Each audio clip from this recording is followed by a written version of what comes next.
सृष्टि की शुरुआत में जब चारों ओर केवल अंधकार ही अंधकार था, न धरती थी, न आकाश, न जल और न ही कोई जीव, तब केवल एक ही शक्ति विद्यमान थी जिसे हम परम तत्व कहते हैं।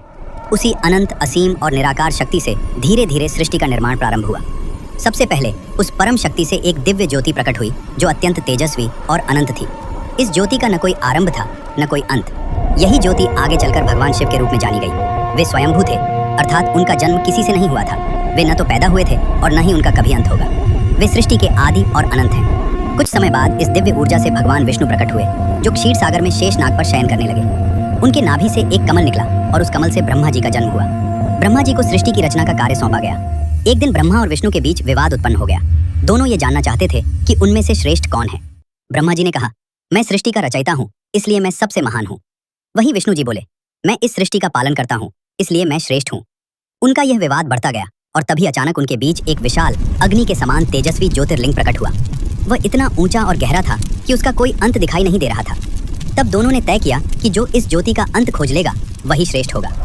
ब्रह्मा जी हंस का रूप लेकर ऊपर की ओर उड़ गए ताकि उस ज्योति का सिरा ढूंढ सकें।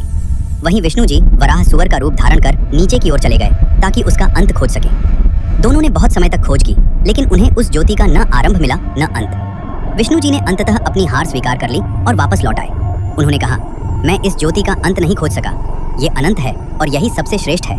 लेकिन ब्रह्मा जी को अपना अहंकार छोड़ना कठिन लगा। उन्हें ऊपर एक केतकी फूल मिला जो उस ज्योति से गिरता हुआ आ रहा था। ब्रह्मा जी ने उस फूल से झूठी गवाही देने को कहा कि उन्होंने ज्योति का अंत देख लिया है। जब दोनों वापस आए तो ब्रह्मा जी ने झूठ कहा कि उन्होंने अंत देख लिया है और केतकी फूल को गवाह बना दिया।